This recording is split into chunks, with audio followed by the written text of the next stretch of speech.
this is so there's three classes in this series, so they kind of tie in with each other.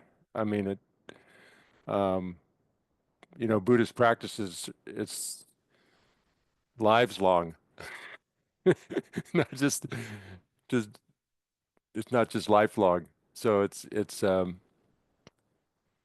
so anyway, it's sort of looking this week about um, Buddhist practice to lighten the heart, but it's also like in the West, there's also emphasis on celebrating, being thankful, being grateful, right? In Buddhist practices, sometimes it's talked about rejoicing. And so both Western and Eastern and Buddhism have these practices, and sometimes I think Buddhism, it's, oh, they talk about death so much, and oh my gosh, like suffering. First noble truth is suffering. So, so it doesn't mean you can't be compassionate and joyful. I mean, it's very hard to want peace in the world and not. The Dalai Lama stresses that, right? We have to start with ourselves. So that's how we contribute to world peace, right? By finding the peace in the storm, finding a sanctuary in ourselves, right? Um, so much easier for ourselves then and for others around us, right? Others are then uh, comforted by your presence and maybe we're not so reactive when others push our buttons because we've sort of eased our trigger. We're not so triggered by things. So I wanted to look at that a little bit, and this week and the next week, it's sort of what gets in the way of that. And in Buddhism, there's a lot of it's medicine for problems we have. So like you find yourself get angry a lot, then practice patience. If you find yourself um, being very proud, maybe think about that you're not going to last that long on this earth, and you're not so special, If you're feel yourself envious, jealous, competitive, then that's where this rejoicing is really helpful. Like rejoice in others' good qualities and their achievements, and it takes some getting used to, this a new way of approaching things, because our sometimes our knee-jerk response is sometimes can cause problems. So it takes some practice. So that would be the second week, and then the third week was getting more into some of the actual Buddhist practices that that promote a lighter heart. And maybe you saw in the advertisement in the ad for this class there was Lama Zopa was laughing. Did you remember? You just remember seeing it? Lama Zopa was just like, right? And you'll see His Holiness also is just laughing, just so joyful and what he's been through, right? Leaving Tibet and everything, all the hardship. People will come to him with their stories of difficulty, and so there's this ability to be compassionate and caring with a light heart, right? Compassionate and caring, but there's also a lightness of being because it's not solid. It's not, you can't really like. His Holiness says when he wakes up in the morning, he tries to remember compassion and that things don't exist the way they appear. You can't always trust your perception, right? So, so I had an experience. Good morning. I had an experience with Lama Zopa one time in a retreat, and it was my first retreat. It was in Australia when I first met them, and they would do this. They have a monastery in Kathmandu called Kopan. They still do month-long retreats there, and this one was in Australia, and then after that we did a retreat, and then one time, sometimes they give these like initiations or something, and you're supposed to watch your dreams, right? Very, very important to watch your dreams that night before the initiation the next day. And then they very clearly spell out, come in. They very clearly spell out what are inauspicious dreams and what are auspicious dreams. You know, so like seeing a sunrise, right? Auspicious, you know, meeting your friends and you all have nice clothes on and you know, and driving into a sunset, that's not auspicious, you know, or like some really dirty place. You know, they had these things, but they also and so the next day you come back and you need to report your dreams. Did you have a good dream or bad dream? You know what? So we happened to have a picnic, and I had a chance to ask Rinpoche, and they're very careful. They'll say, well, if you had a good dream, don't be attached to it. It's just a dream. Don't take it. Even though they say auspicious and inauspicious. But when it comes down to it, they go, "Well, you had a wonderful. Well, don't be attached. You know, it's just a dream. Don't be attached to the, you know, think you know this is good because you grasp, right? You hold on to it, and you know, oh, I had such a good dream. I'm so special. You know, that leads to trouble. So then inauspicious, you go, oh my gosh, I'm in trouble now. Oh my God. So it's our mind, right? In Buddhism, it's our mind that creates the story. It's our mind that creates good or bad. So, uh, so they caution you with that. But I had this dream where I was driving into a sunset with my brother. You know, it's like, oh my gosh, you know, that's not good, you know. So I have this chance during this picnic to ask Rinpoche what, you know, I'm picturing him now laughing like in the ad. And he I go, Rinpoche, I had this dream of my brother, you know, and you know, and it wasn't always good with my brother, and so we're driving to the sunset, and you know, I don't know what should I do. And he said, um, get up and you know, get up and get yourself some ice cream.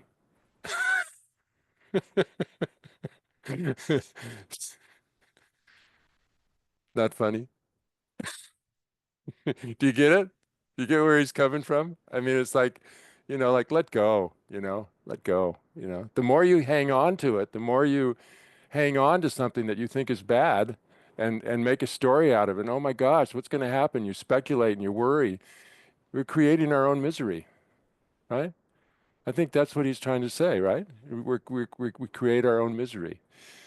So bring your mind back to, in fact, bring your mind back to the nature of your mind. Just be in awareness. Be in awareness. These are just experiences. They come and go, right? They come and go. So don't be so attached.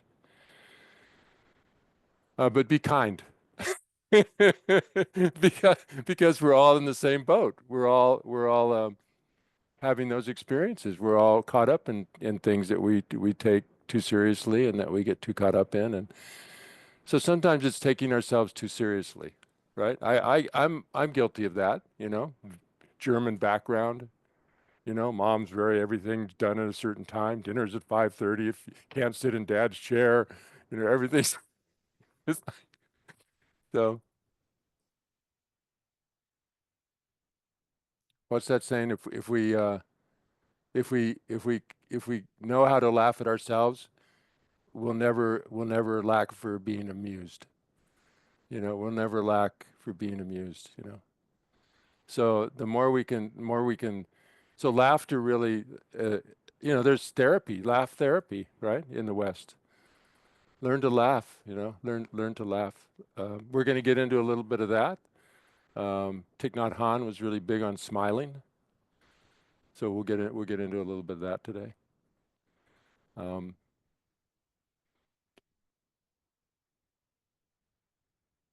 So it's yeah, it's Buddhism, I think, is good in that way. It's not like take yourself seriously, but I mean take it seriously, but with a with a smile on your face. You know, like it's serious, but not that, you know, don't go overboard with it, you know, like, you know. anyway, so that's sort of how the layout. And really wanted to get into this Buddhist practice of light and heart because I think sometimes in the West, I saw this the other day. Culturally, there's a big difference between Tibetan and the West.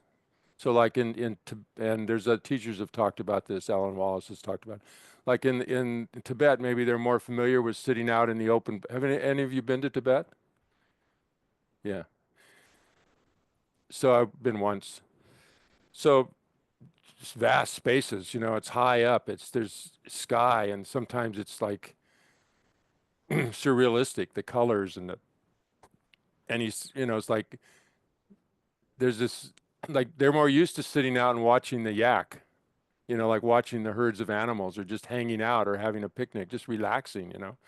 In the West, we have a harder time with that. So when they came to the West, sometimes they didn't emphasize. So in there, they might emphasize more having a routine and being, you got to get you got to get serious, you got to be more, into your practice and they come here and if they do that to us I don't know for you but for me it's just like I just feeds right into this anxiety and getting it done and being achieving like we're achievers here we're like there's this not in other cultures and we're getting into that a bit too other cultures are more it's not so individualistic it's more like how is somebody else doing how is the group doing and sometimes so I've met people when I did parenting classes in the high school, a person from, I think, might have been Taiwan or it's like she said, oh, I never knew I could have emotions.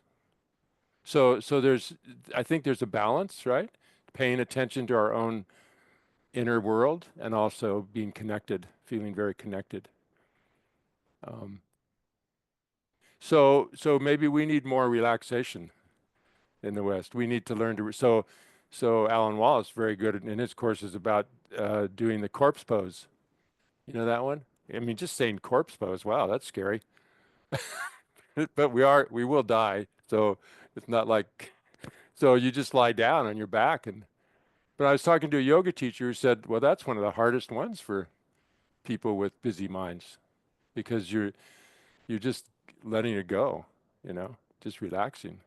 So some of these practices, it's like do a little at a time, do a little at a time. Just do a little at a time. If you need to get up and move around or something, yeah, okay, but do it a little at a time, and then we start to experience some of that's the whole thing. Lama Yeshe was an experience, right? So meditation's about having some experience of another way of being that, wow, wow, I can just relax. I can be content, just not doing anything. I don't have to do anything. I can be happy. I don't have to go somewhere and go to a movie or get an ice cream or go out with friends or I can just sit, be still and feel some ah a lot of yeshis talk about like a farmer at the end of a long day's work. You come home and you flop in your chair and you ah right? And you just let it go. Let it go. You're aware, you're not falling asleep, right? You're not falling asleep, you're not dull. You're not like, drugged out. You- but you're not amped up. You're not amped up and you're just like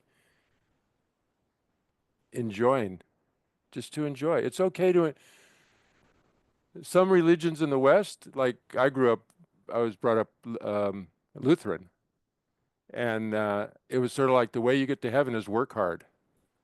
It's like, whoa. My brother got out of it. He's still Christian, but he got out. No, you just have to, you know, just believe in God, know he loves you and he has a plan for you. I mean, wow, fantastic, fantastic, you know, just not I have to work really hard. I have to prove myself, you know. So we put a lot of pressure on ourselves sometimes that way, right? Yeah. So so we are in tough times, right? These are tough times, I think. I don't know. Anybody else? Even Buddhism talks about the five dregs and the where delusions are rampant and people are suffering from famines and you know weather conditions and shortages of food and yeah, war and ideas. Ideas sometimes are the worst, that cause trouble. Extreme ideas about things. Discord, right? Disharmony, right? So, um, how do we navigate that? How do we yeah,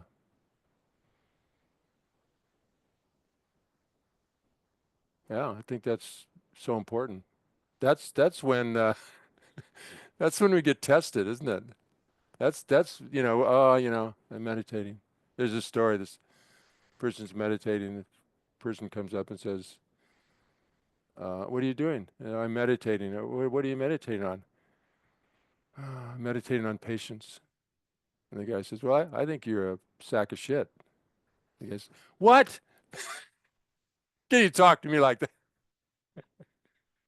So, so, so, so we get tested, right? We get tested. Like we have a nice meditation, and then we get up and we walk out, and it's like get in an argument.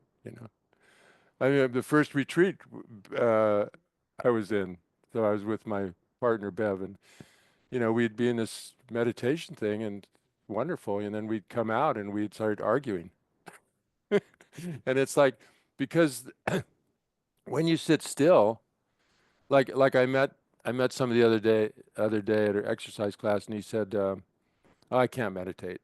It's not for me. My mind is going all the time, and I'm impatient."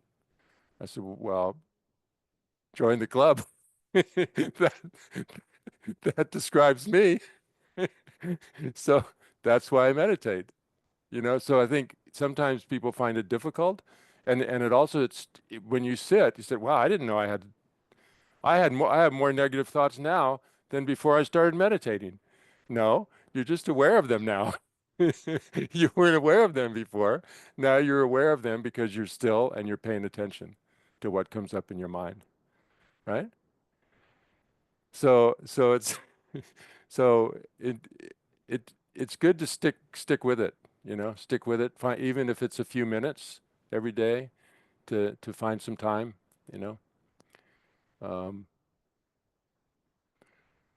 Yeah, it's kind of worthwhile, I think. So I think the thing here is to start with ourselves. This first class is more starting with ourselves. If we can come to some peaceful place, then now we're contributing to peace in the world. Now we have a place to come from when we meet hardships or hard conversations or difficulties, right? And then we can test ourselves the next time somebody cuts us off in traffic or or somebody's disagreeable with us or blames us for something or criticizes us or right, then we can see how we're doing, and stay light about it, like, okay, that I'm a work in progress, I'm you know um I'll try to do better next time, and then when you have successes, then you rejoice, right? When you go, wow, I did better today with that person. And then that's part of this practice is I'm getting goosebumps right now because it's really hard for us sometimes to congratulate ourselves and encourage ourselves and rejoice in the things we do that are well, you know, and spend some time on that. Wow, I mean, sometimes it's hard to take in, you know, praise, criticism, there's that whole thing around that. So these are all kind of, I mean, if all we do is seek praise and we're afraid to get criticized, right? Now that's a problem. But if we can take criticism and say, well, okay, I do need to improve there. That's true. I'm going to work on that. Thank you. And, well, maybe that criticism was a little over the top and they don't really know me. And I wonder what's going on for them, you know. Or if somebody praises you and you go, "Whoa, that's way, you know, that's really nice, you know, appreciate that. I really appreciate that." But don't, you know, it's like maybe they're praising your compassion, so you can let it go to compassion or wisdom, or let it go to who you learned to be able to do that from. You know, you can include them in that praise, right? Because whatever we do, we learned it from somebody, right? I mean, we don't exist independently. So you can if you get praise, you can go, yeah, yeah, you know, I'm thankful too. You know. So rejoicing is really powerful. And it's said that I'm way off script right now. Tyler knows this about me. I I don't know. So rejoicing is rejoicing's not a common word in the West, right? It's not so common. It's more like gratitude, appreciation, thankfulness. So this is in Buddhism, Buddhist practice is more about rejoicing in you rejoice in your own virtues, your own good deeds, but also rejoicing in other people's, right? And they say it's like you get if somebody does something really wonderful, like somebody builds some, I mean, whatever you think is really, say they make a lot of hospitals, you know, they build hospitals and they provide food for people, and wow, this person, instead of thinking, oh, they're so good, I don't do anything for anybody, I'm no good, you know, I'm a terrible person, you know, you know, instead of going to like, what's wrong with yourself because you don't measure up, you know, I have to do better, you know. It's like rejoice in what they're doing. Like so wonderful, you know, so wonderful what they're doing, you know. And I'm so happy, or somebody does something that you can't do. Oh, so wonderful they can do that. I'm so happy they're happy. It's hard to be happy, and they're happy and they're good at this. And if I hang around them, maybe I can learn how to get better. So you take a place of wanting to learn instead of like, oh, competing, you know, and hiding. So if you rejoice, they say you get as much merit as they get for doing what they did. Buddhism does that, says that, you know.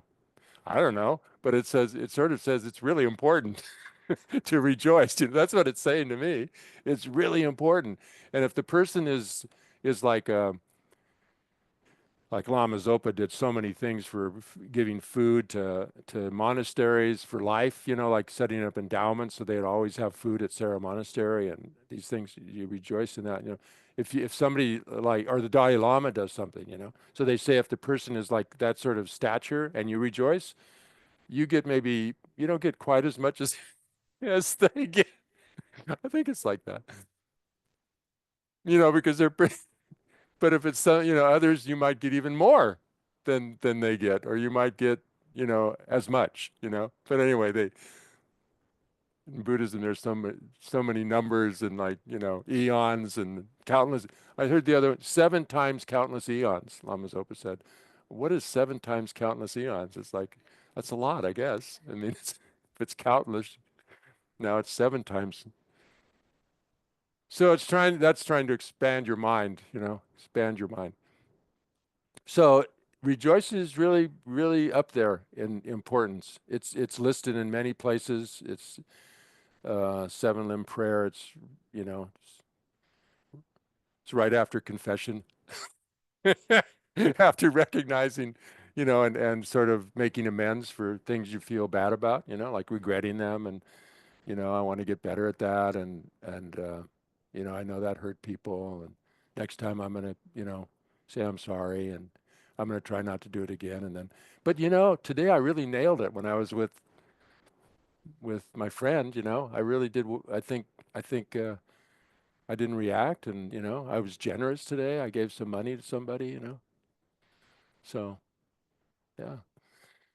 So it's powerful, powerful, powerful thing. Um, so we're trying to work on ourselves to bring peace in the world, bring peace in ourselves, and we want to find some balance, right? So we're not always being critical of ourselves or others. We're finding some balance to be rejoicing, be happy. Well, and we see we can notice it brings us happiness, right? When we think of somebody else and you know. sincerely wishing them well and being thankful, we feel better, right? So we're working on that balance. There are things in our culture that try to get us to get into this idea of joy and bliss, right? But I think sometimes they're selling us a bill of goods. Do you know that expression? Selling us a bill of goods? No? So it's, yeah. So it's like instead, so somebody sells you the list of, it's like on eBay, there was this box for an iPhone, said, this iPhone, you would bid on this iPhone, showed a box. So what you got when you won the bid was you got the box. You didn't get, there's no iPhone. They didn't, they said, here's, so a bill of goods is you're buying a list of the things, not the things. So I think sometimes Western advertising is a bit like that. Like, what I bought, what I had the other day, they were tortillas, and it said pure tortilla joy. So they want to get the pure in there, and they want to get the joy in there, and then some are like Bliss chocolate or Bliss, like it'll have the bliss in there. So they're feeding in this idea that that's what we really want. We want lasting joy. We want lasting bliss. We want pure. We want no suffering, you know? We want that. So I'll eat these tortillas. They want you to buy the product, right? Um, so they're very skillful because they know what we want.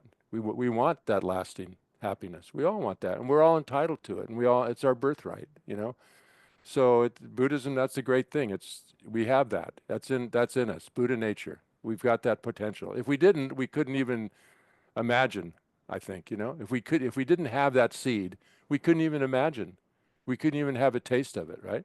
So the seed is there. Not like in Western psychology where, like I said this, Freud said the best you could hope for is to be slightly neurotic.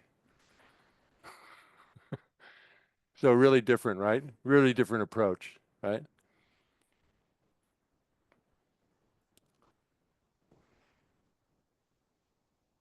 So we don't want to be sold a bill of goods. So we find that bliss, that joy, that contentment, that within ourself, right? Then there's no one can take that from us.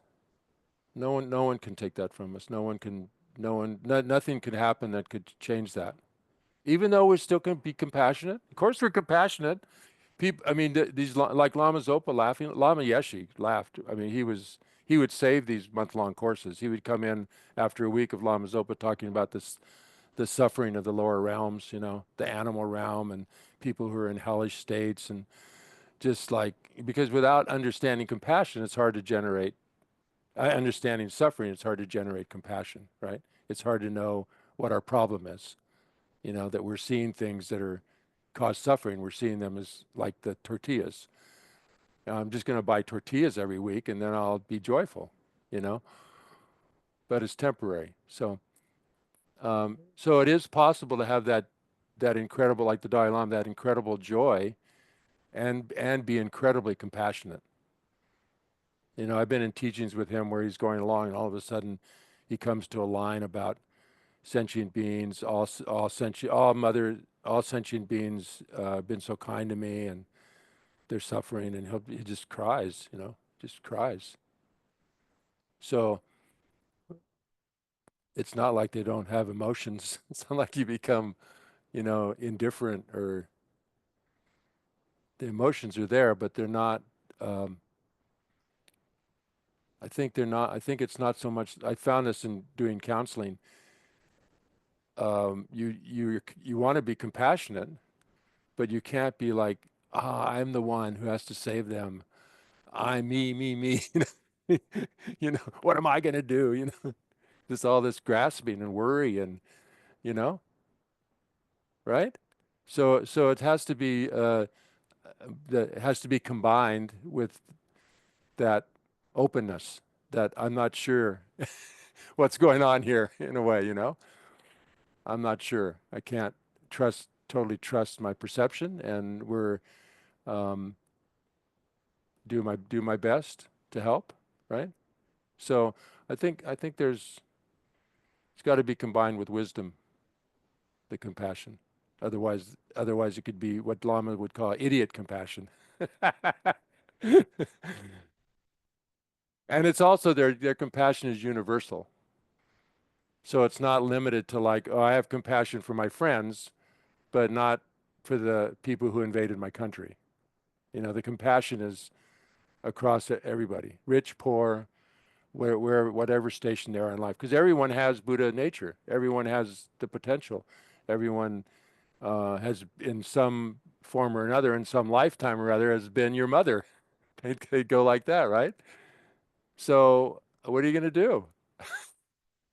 But but but hope they don't suffer and hope they're happy, just like you. So same thing. Okay. Wow. So okay. So let's do that video real quick, just as a it's going to be like our put us in a mood to do some a little meditation. So this one really struck me, the kindness. Maybe you've seen it.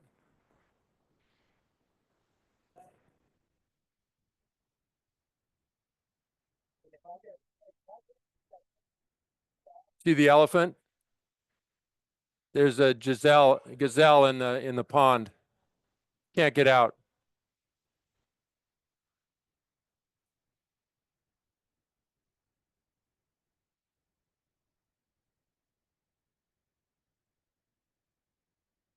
He, he's grabbing his horn.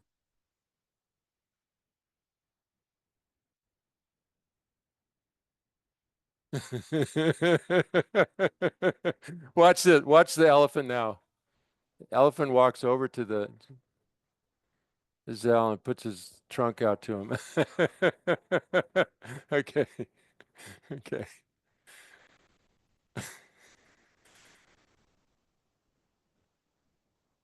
Huh? What do you think of that? What does it do? Maybe not think, but feel. No. Okay, so the elephant helped the uh, gazelle get out of the pond. It was trapped. It couldn't get out. So it grabbed its horn and pulled it out.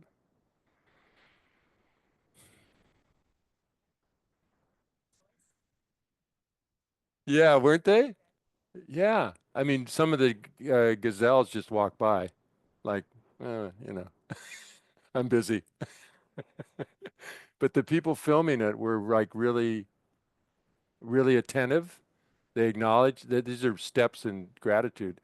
They had attention on it. They acknowledged it. They appreciated it, and they were like acting by, and like they were part of that. I think in a way, you can be part of that. You can be an innocent. You can just stand there and think you're an innocent bystander, or you can get involved, right? I feel like, I mean, they couldn't get over the fence and go do that, but they were really, yeah, they were really cheering and hoping it could. And then when he tried and it didn't work, no, so so sometimes these kind of things can really help us in to have that lightness of being and that and open our heart, right? When compassionate things. Uh, I'm going to bring it up now before we meditate, but like um, I used to think, some people would say, okay, I want you to be, have you ever had this? Like they say, okay, I want you to relax. So imagine yourself in your your beautiful spot, right? Have you had that before? Yeah? Do you have a spot? Oh, you wouldn't. So I would always think, well, I'm more happy thinking about, uh, I know it's not so much a spot, but if I think of the Dalai Lama, and I see his face or Lama Yeshe's face, then, it gives me that. So, but the other day I was getting my blood pressure taken, right? And I don't know if you've had this experience, but when you first go in and they take it, it's sometimes high because you've just come in and and then they take it again, right? So between the first one and the second one, I'd just seen my friend, a colleague, and he came with his 2-year-old daughter, and I she would have this smile on her face that just come on, 2 year, child, not always, right? Not always, always. I mean, later she cried and wanted to stay on the beach, but that this expression on her face of just pure joy and freshness and open. I mean, it's so I thought I'm gonna just visualize her, and my blood pressure went down like 15, 20 points, So I said, okay, I get it. It doesn't have to be, I mean, that was a person, right? Wasn't a place, and then the next time I did one where, my wife Bev and I went to Zihuatanejo in Mexico. So we have a picture of us on the beach standing there.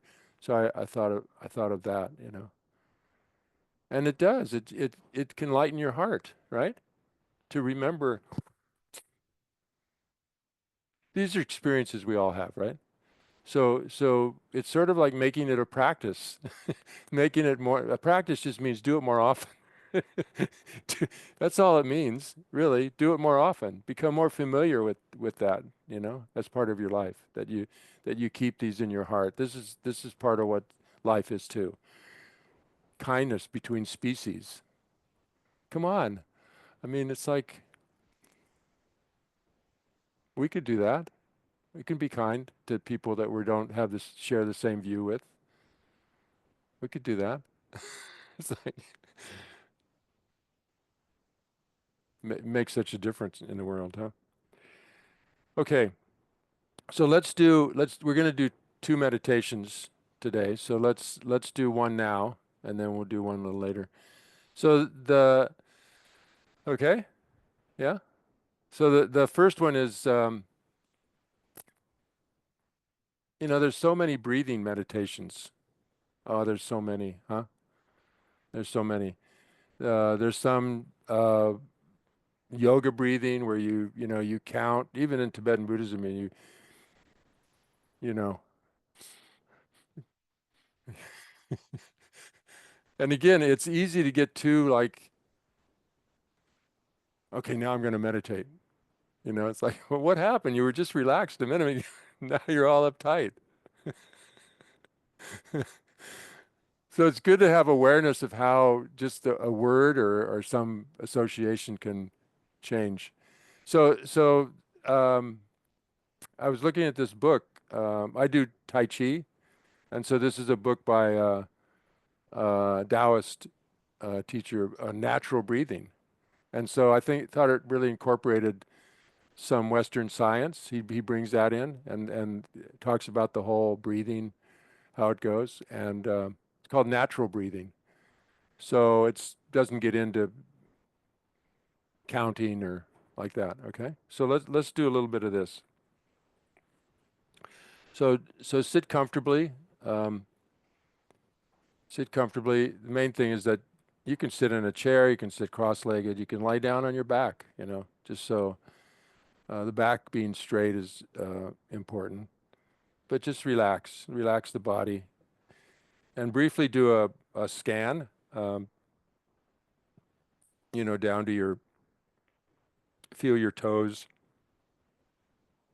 and your feet, and just let go of tension and come up your legs. Just bringing awareness can relax the body.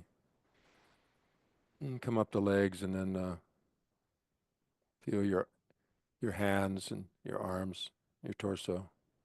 Just letting go of any tension.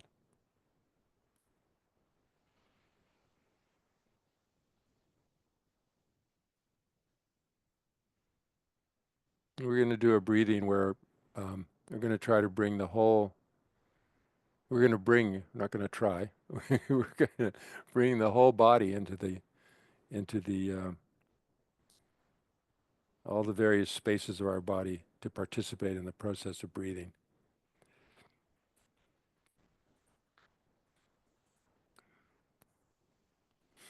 So pay attention to your breath.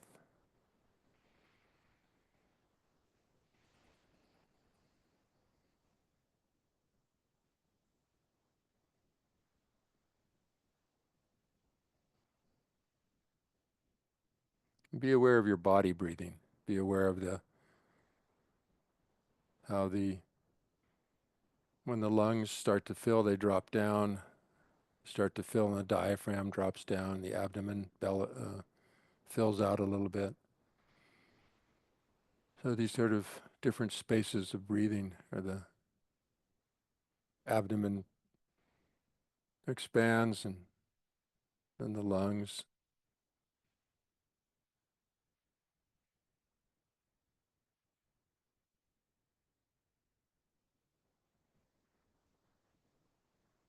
And when you exhale,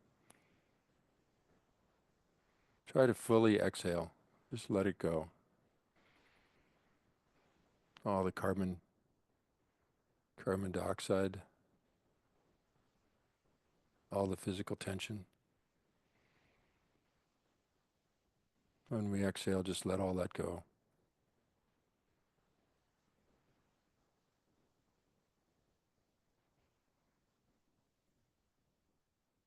Letting all the old concepts go out with all the stale air, all the burdens, all unnecessary. Anything that's no longer of use, just let it go. Let the shoulders and ribs sink down. And then when we're inhaling, connect with our ability and wish to engage fully in our lives, to take in new impressions of ourselves and the world. So the inhale is refreshing and new, and the exhale is letting go of any burdens and stale air.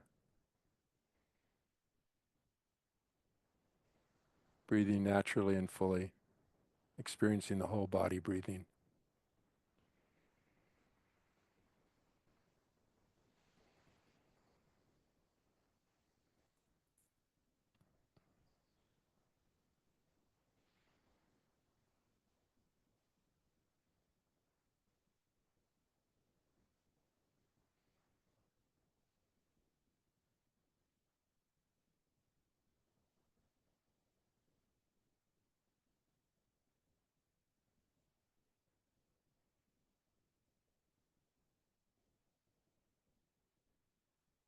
Let the breath fill all the spaces in your body.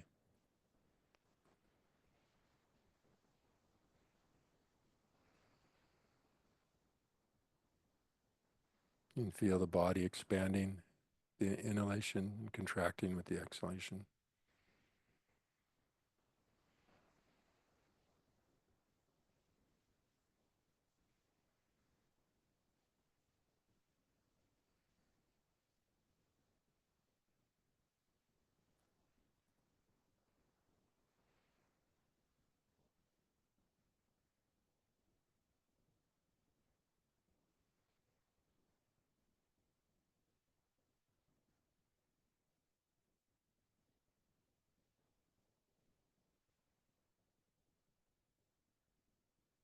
You're being present.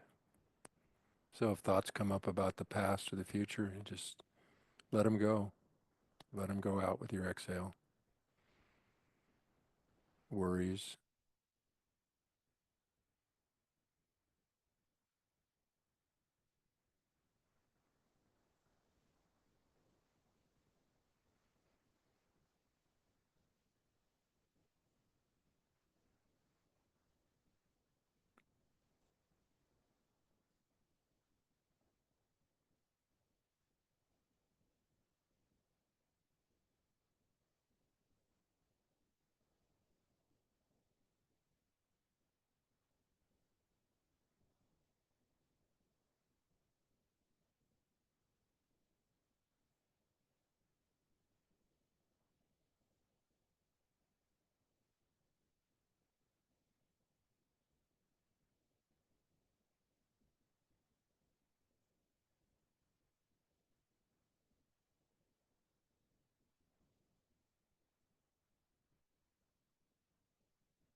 When there's tension, you feel tension somewhere. When you exhale, the tension's just released out, down through your feet, down into the earth, down to the center of the earth, where it's hot.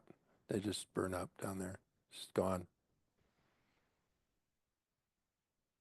Breathing in the air, freshness,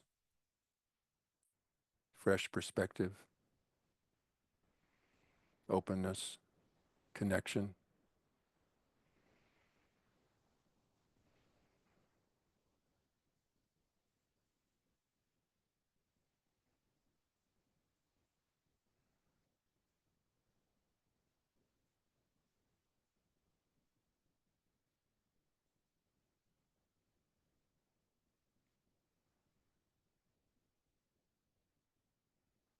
Relaxed, not trying to force anything, just watching and sensing.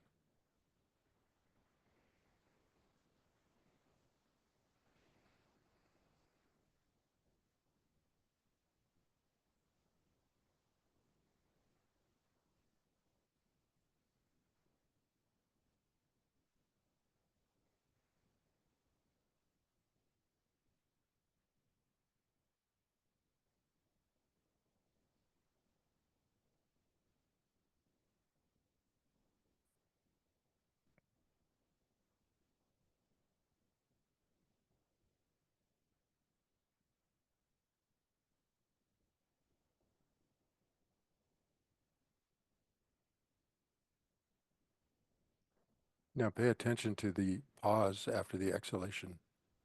There's a bit of a pause before the inhalation comes in.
That pause can be a timeless moment, very spacious. We let go of our limited self-image, a very healing space.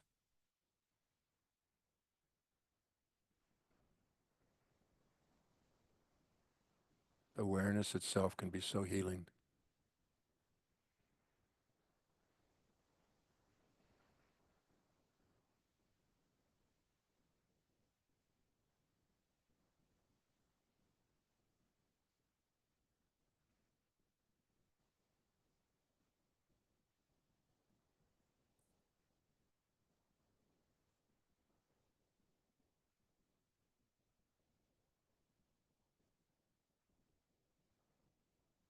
There's always a tendency when sitting like this to get sleepy or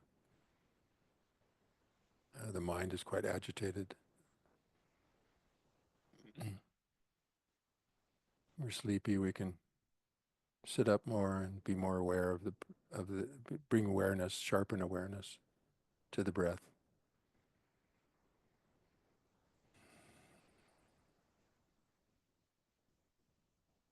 Getting interested in it, curious about it,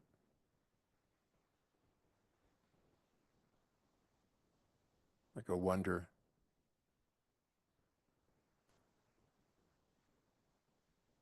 Bringing awareness to an automatic function of our body.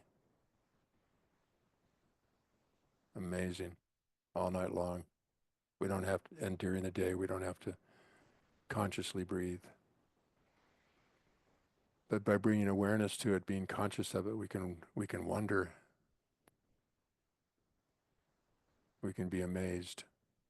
We can find joy in this opportunity to be alive in these bodies, human bodies.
If thoughts, stories come up, they just go out with the exhalation, and awareness comes in with the inhalation.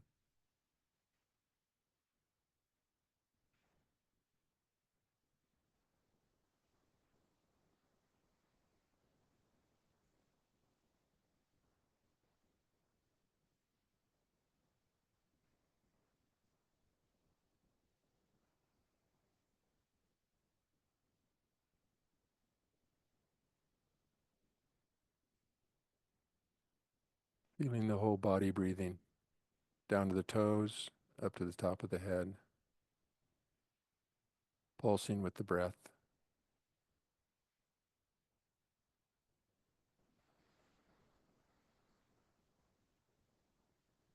Feeling our organs breathing.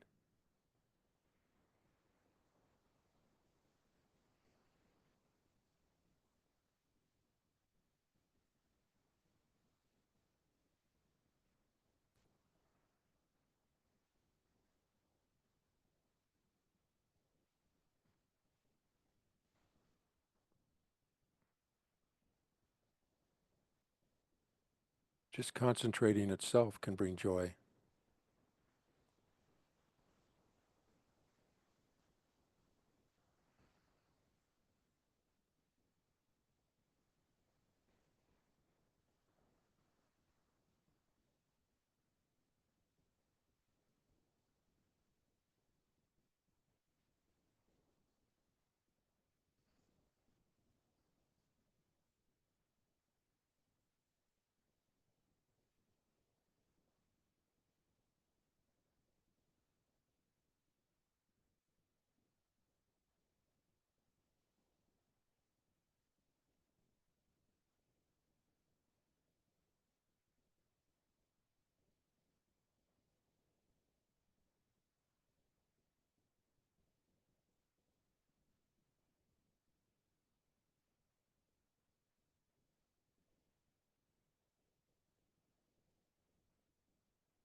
Okay, we'll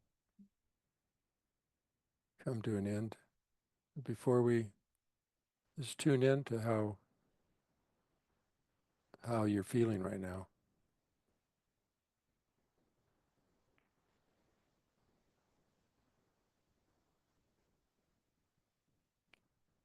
If there's any sense of contentment,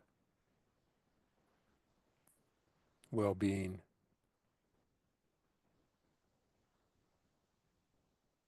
clarity. If not, it's okay. Whatever it is. Tune into any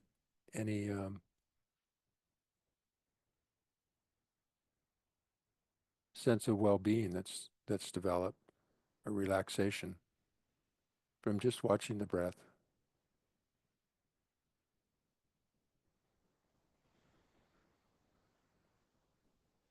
and rejoice in that.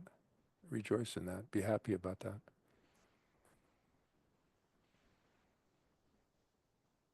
Right? Okay.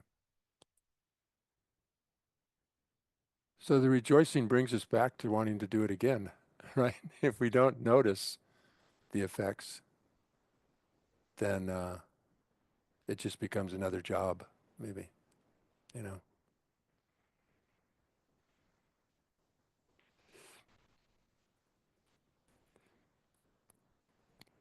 So any comments on that? Anybody want to share anything or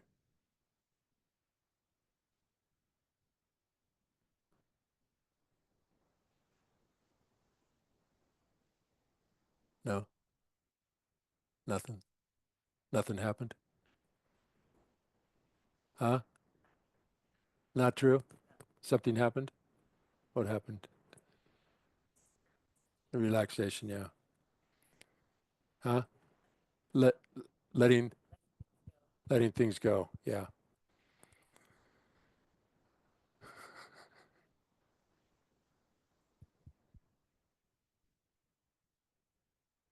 I think I think I think that's a big thing, huh? We practice when we meditate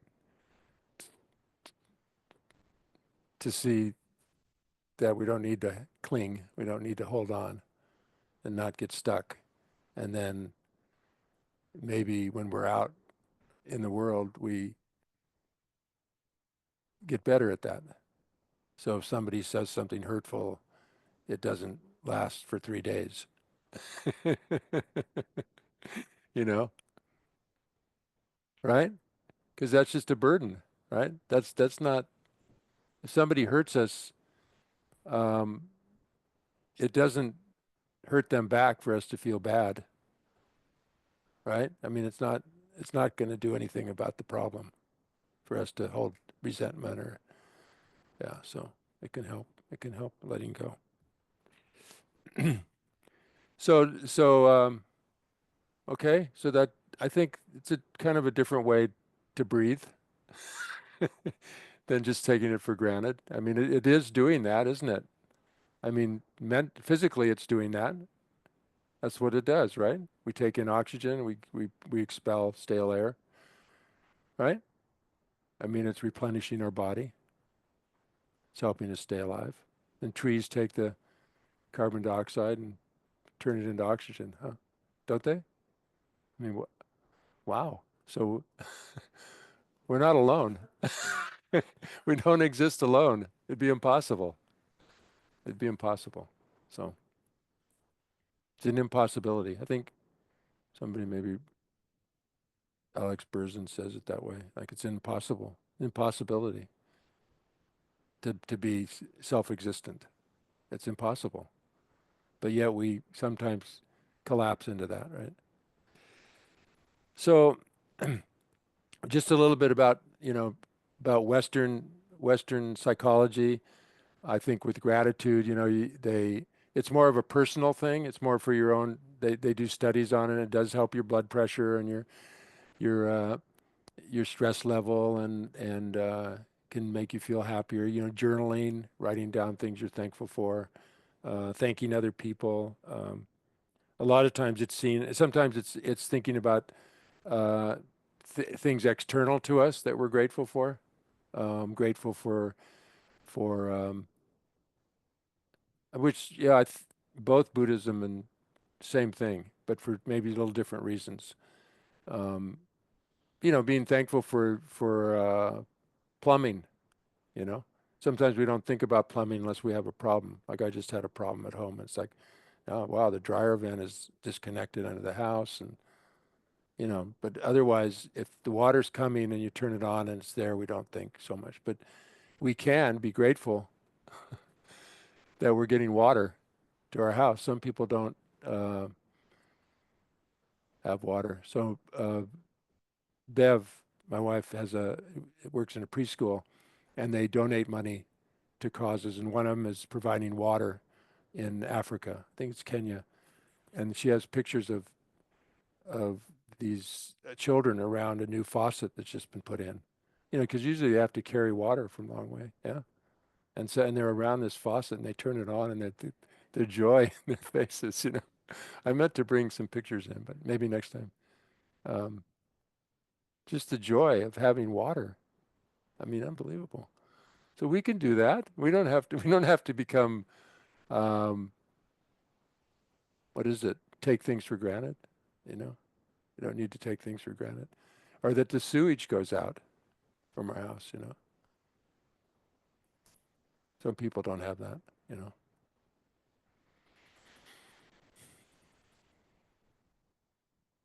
So it can be, in a Western sense, it might be, wow, I'm so lucky. I'm so fortunate. And that's good. I'm not just not. They're not one against the other here. I think, because I find it very helpful to be in, gotten to, I studied psychology, got a degree in psychology, studied Buddhism, then got a further degree in psychology to become a counselor in Western psych. But I think the two together have helped me a lot, having combined the two, because Buddhism is coming from a different culture. It's sort of affected by that. So the two together, I think, are helpful. And so Buddhism might go more like, yeah, that water, somebody is providing that water to connect us with other people and being grateful to other people. right? For their kindness, for what they're doing. Not, oh, I'm so lucky I have water, you know. Now I'm happy. So that's good, but it's also, I think the two together are really powerful because then it's more real, right? It's also more real. Not like, oh, I pay the water bill. I have water, you know. Well, who made the money? Who printed the money? You had a job. Who provided you with the job? And, you know, it's all these conditions and causes and conditions to be thankful for. Um, yeah, so I think those are, I mean, those are kind of the main.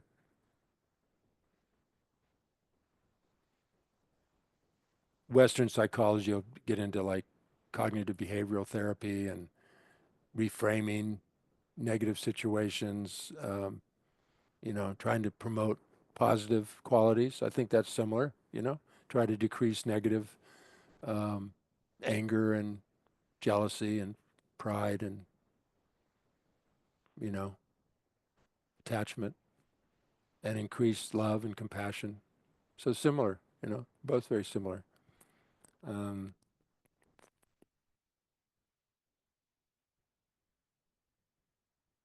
but, you know, Buddhism would be more, you know, cultivating compassion and thinking of others, trying to get away from self-cherishing, like only me, and trying to think of what others need. So then the practice they're always emphasized in Mahayana Buddhism is like try to come up with that motivation before you start your meditation. Even though we're not Buddha, you know, we're sentient beings. You know, it's different, but we can aspire. You know, may I attain enlightenment? May I become fully developed, so that I can better help others. You know, because we're all in this together. You know, it's like being in a boat together. You know, may I develop my skills at rowing. You know, I'm going to work out in the gym. I'm going to go running. I'm going to practice the technique. So when I get in the boat with everybody, we're all going, you know, we're going to work. I'll be able to do my part as part of the team. Yeah. So we do our meditation, but we know we're in this together. So, you know, I'm going to do my I'm going to do my part. So I think Buddhism really emphasizes that part, and more not just based in this life alone, right? Because it's um, consciousness goes on, they say, right? Consciousness goes. Many cultures are like that. It's not just Buddhism, right? I mean, Hinduism, right? The body, you get reborn, right? Reincarnation, right? It's not. Maybe more of the world sees it that way. Even in the West, there's stories of um, Westerners who have remembered past lives. Airplane Boy. Remember Airplane Boy, Tyler? You can look it up on YouTube. Reincarnation Airplane Boy. So even families have no inkling of, would never, like they're totally Christian, you know, they don't. Actually, reincarnation used to be in Christian. From what I read, and then it was taken out at one point. I think because maybe it didn't give enough power to the priests. I'm not sure. So anybody can become enlightened, and anybody can be special. Anybody can be highly spiritual. You know, so spiritual is more not just worrying about material of this life. But the mind is immaterial and continues on.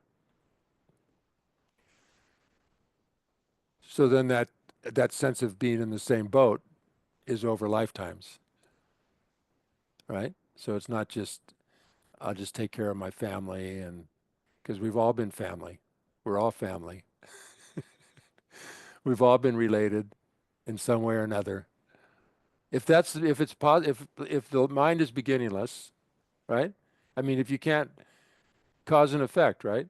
So if you can't find can you find the original cause for everything? I mean, then what's so I had somebody, a friend who's like, well, people say, well, the Big Bang, that's what started everything, the Big Bang. Well, what came before the Big Bang? I don't know, right? Something caused something. So some people go, I can't handle that. There's no starting point. I can't handle that. So let's say there was a creator. Let's do that. That makes it easier for me. That's okay. That's not about philosophy, but it's like sometimes if you do that, then if you do like it's beginningless, the mind's beginningless and endless, then we really are all in this together. And we're all related and we've had different relationships with each other in other lifetimes. I mean, the possibilities are the seven times countless eons. What are you going to do with that? I mean, it's like, so we just keep at it, right? We keep at it, and we can rejoice in yeah, just opening the mind to possibilities. I think that's very very helpful. So yeah, so the transformation. I think the collective, that we're all in this together. We're not individuals. It's like me. Some people have said it's me against the world. So you've heard that expression? Yeah. So it's like, wow, okay. I mean, and when somebody said that to me once, that caused pain for them. That's a painful position to be in, right? Yeah, I have to do it all alone. It's me against the world. It's like I got to look out for number one. Like that can cause a lot of pain, right? So, well, okay, well, you're not all alone. You, your par your body came from your parents. So right there, can't say you're all alone. You wouldn't be here without them. So, right? And all the things we have. So, that can be a relief. That can be a relief. That can be a real um, bring us some lighten our heart. That can lighten our heart. I'm not alone. I'm not in this all alone. I can call somebody. God, you go call and get an appointment, go to the doctor, right? Huh? Go to the dentist, go to the store and buy clothes, or go online and buy stores now, buy clothes now. Whatever, right? We can sit here in chairs that somebody else made. So that appreciation is really can lighten the heart also. Finding that appreciation, thinking about what others have done for us.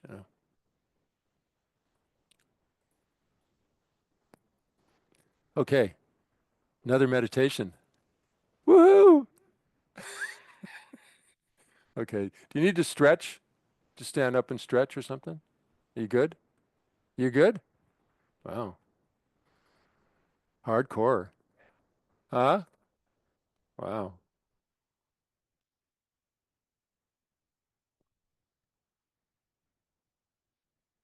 You sure? Don't want to stand up?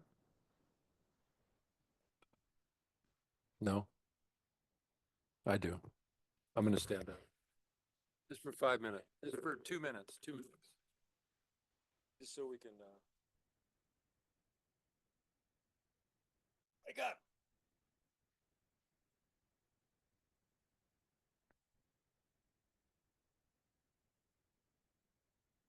I'm going to use the restroom.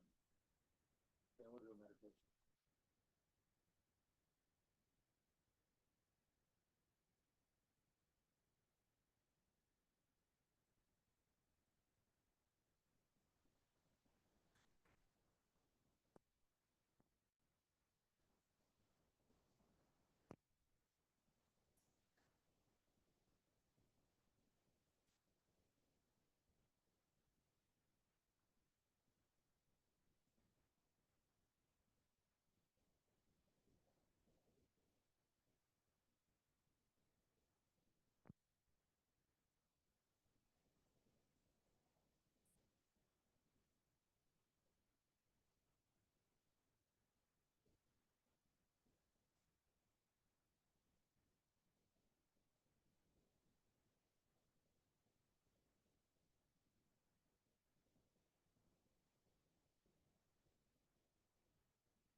Okay, great. You got everybody's names, Tyler? Oh, okay.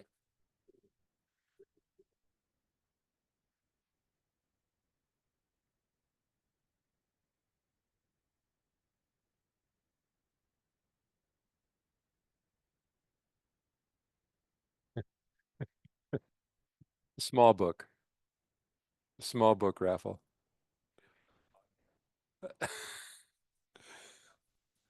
Okay. Okay, this, John, want to write your name down? Thanks. Okay, I like this meditation. Okay, it's kind of new. All right. So that's the book too. We're gonna raffle. How to Smile. Look at that. Everybody smiles. Love it.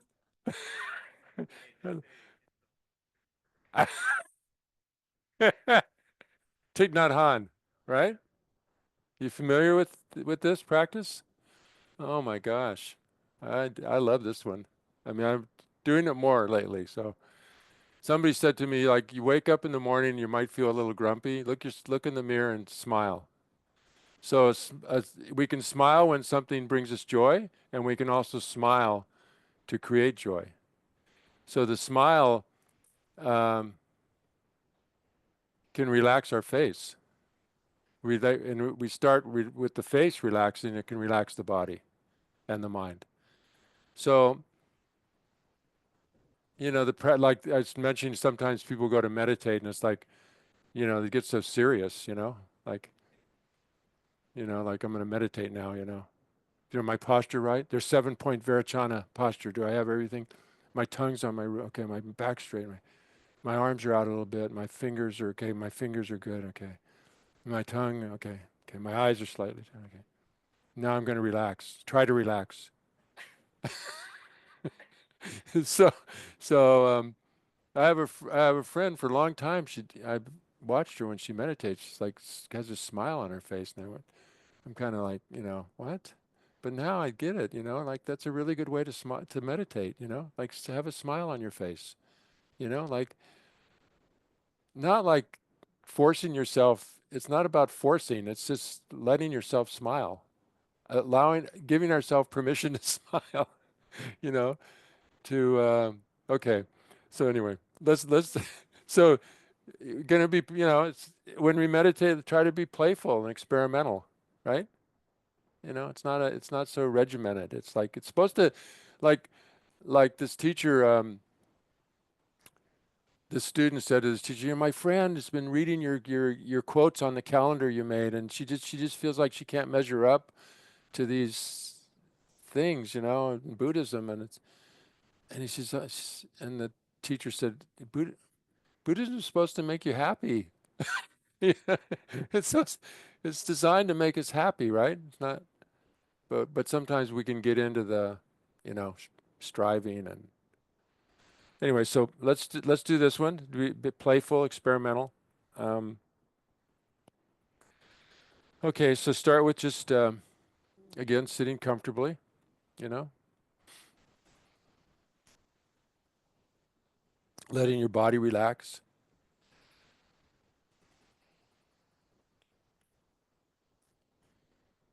Remember what it was like to have your whole body breathing. So bring your breath into the relaxed body.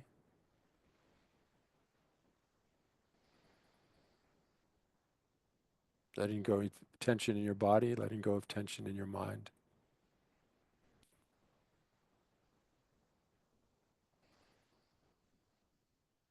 Relishing the pause at the end of the exhalation.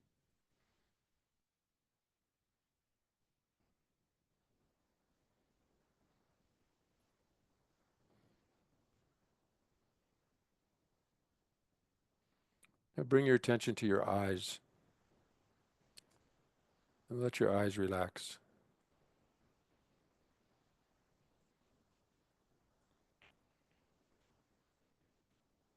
Let your face relax.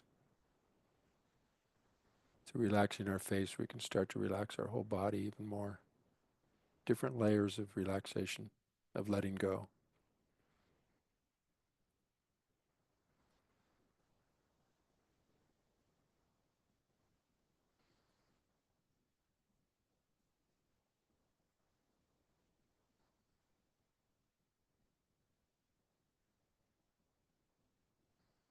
Sometimes it helps to breathe into the area that you're relaxing and exhale out the tension and inhale soothing energy.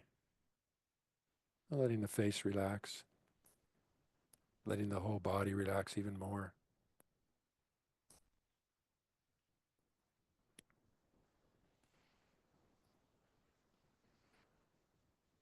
Now visualize someone you care about. Visualize somebody you care about smiling at you.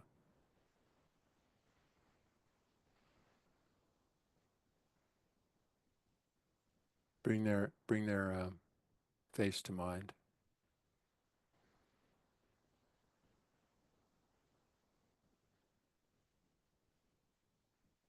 Let their smile enter you and smile back at them.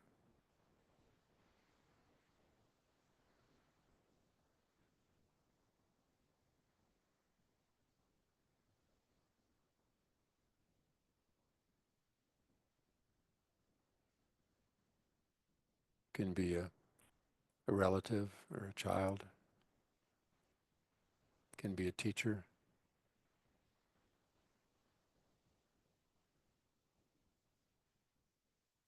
somebody you just met, anybody.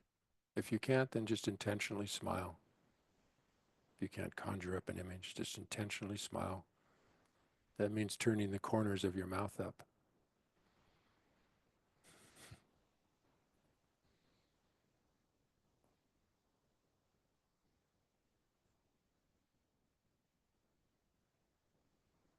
Now let that smile start to pervade your whole face, not just your mouth turned upward, but feel the smile in your face, throughout your face and your head.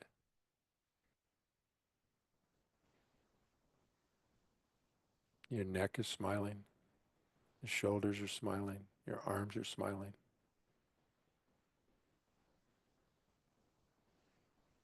Torso and legs down to your toes. The whole body's smiling. All the organs are smiling.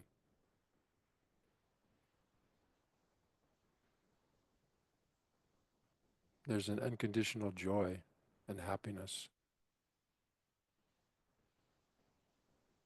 in this smile.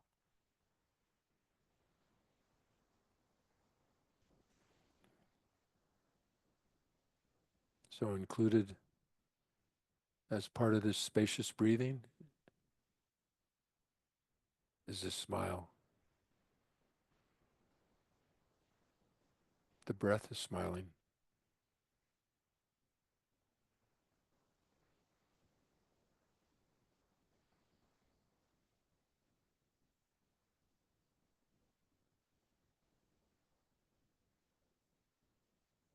Can all be triggered by a visual, someone we care about, a beautiful butterfly,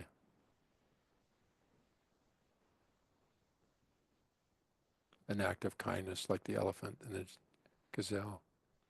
We smile and our whole body smiles. Feel it in our whole body. Be embodied. An embodied smile.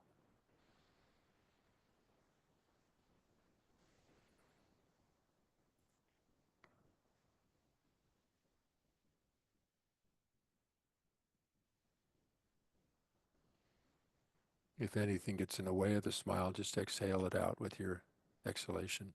Any toxins or tension.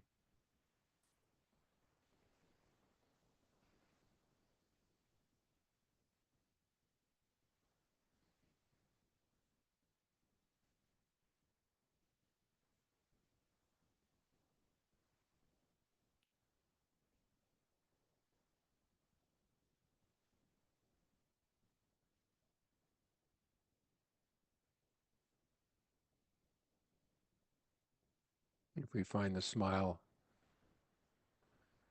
diminishing, we can start it up again with the mouth, starting at the mouth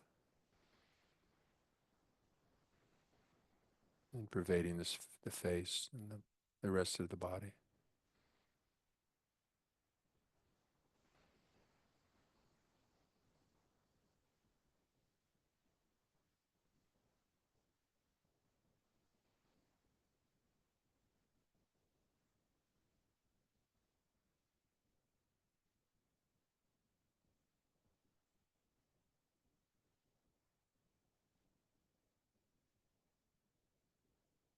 Spacious, smiling.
Okay, let's stop there. Running out of time. Or isn't there a let your smile be your umbrella or something? Isn't that an expression? Tyler? Anybody? You've heard it, yeah. Yeah, so if things are bad, it's raining.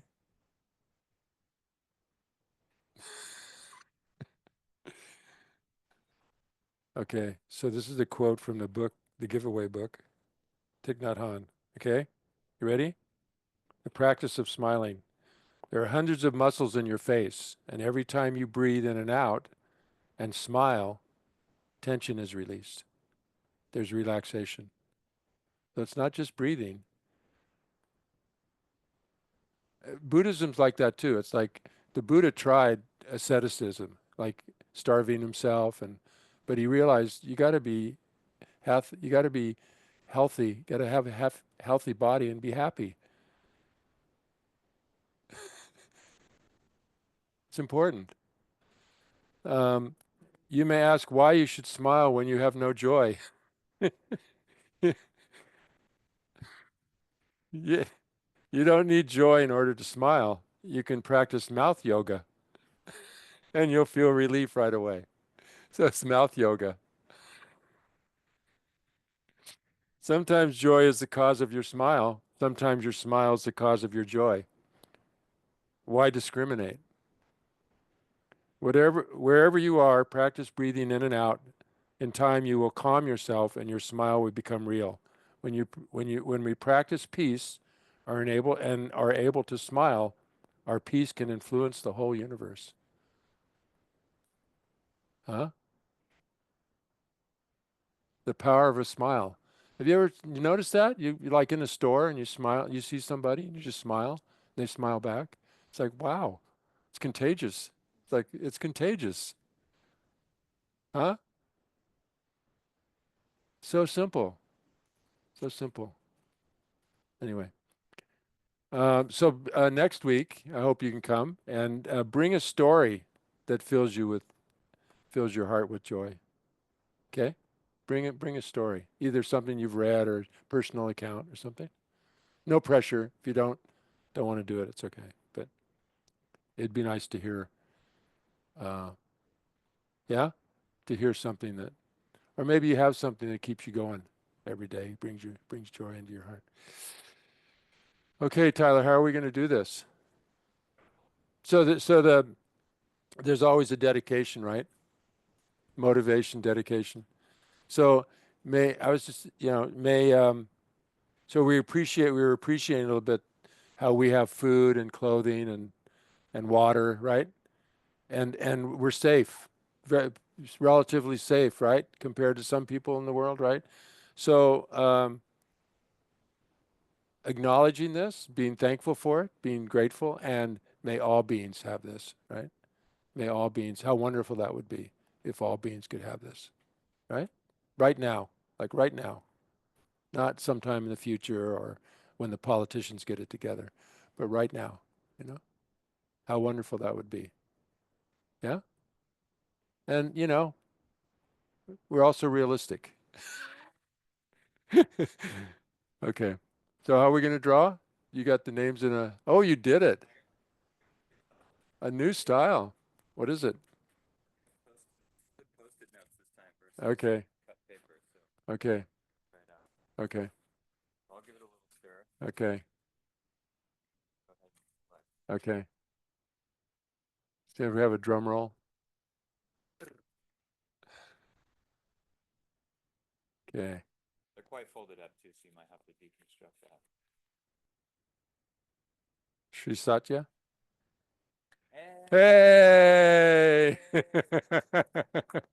All right. Wonder Tomorrow's your birthday. Ah, how old? Oh, oh, you're gonna say. Oh, wonderful. Some people won't say. Sorry, I asked. Sometimes people don't want to say. Oh, tomorrow's your birthday. I think if you told us, everybody would have said, "Let's just give it to you." Yeah. See, everybody would. Thank you. Yeah, very nice. Very nice. Yeah. Oh, that's sweet.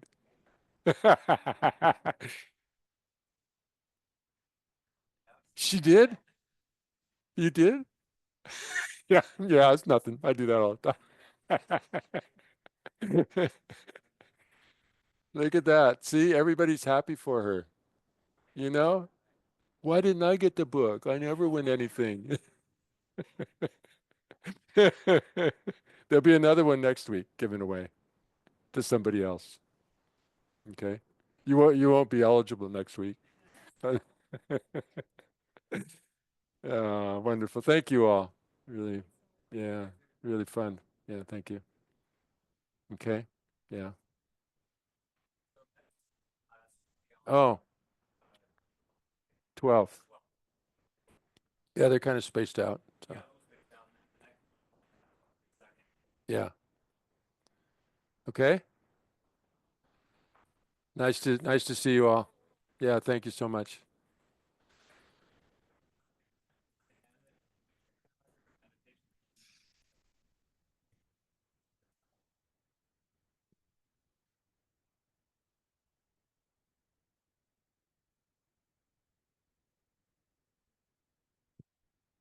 Oh, I wonder if we got